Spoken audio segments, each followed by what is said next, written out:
In some of the earlier videos we have discussed about what is the function, how it is related to relation and Cartesian product. All those things we have already discussed. In this video we are going to discuss what is the continuous function. Basically it means that there are two types of functions. Some of them are continuous, some of them are not continuous. Simply we can say that a function is continuous when its graph is unbroken. This is not a formal definition, but it helps to understand the idea. For example, we have a graph like this. In another case, we have another curve like this. This graph is basically broken. So this is not continuous and this is continuous. In mathematics, a continuous function can be defined in different terms. Continuous function can be defined in terms of distance, in terms of limits of sequence, in terms of limits. Firstly, we will define the continuous function in terms of distance.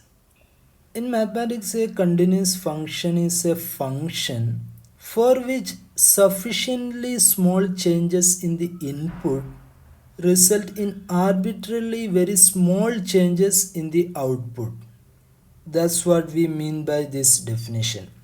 Let's start reading the definition. Let function, it is from S to T. S is basically domain and T is the codomain, where S is the element of Rn space and T is the element of RL space. This itself says that it doesn't need necessary that codomain and domain should be from the same space.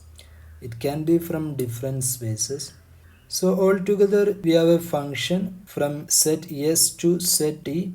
Then this function is said to be continuous at a point x in S if for all epsilon greater than 0 there is some delta that is also greater than 0, such that we have a point in set S y and the distance between x and y is less than delta. That implies that distance between fx and fy will be less than epsilon. That's what we have told before. A small changes in the input, the distance between x and y is less than delta, it will result in arbitrarily small changes in the output. Fx, fy is the output, so the distance between fx and fy will be less than the epsilon. This is the definition of continuous function in terms of distance.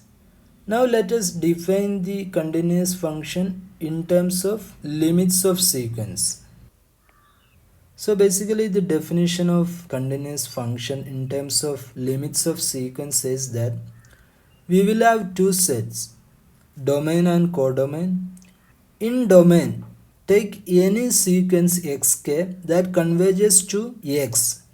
Then the corresponding sequence in the codomain fxk will also converges to fx. That is what we mean by definition of continuous function in terms of limits of sequence. So we can read the definition. A function is continuous at x in S if for any sequence xk, this is the domain, which converges to x, the corresponding sequence fxk in the codomain converges to fx. In mathematical notation, we can say that for all xk in S, limits of sk tends to x implies that limits of fxk converges to fx. So we have defined the continuous function in two ways, in terms of distance as well as in terms of limits of sequence.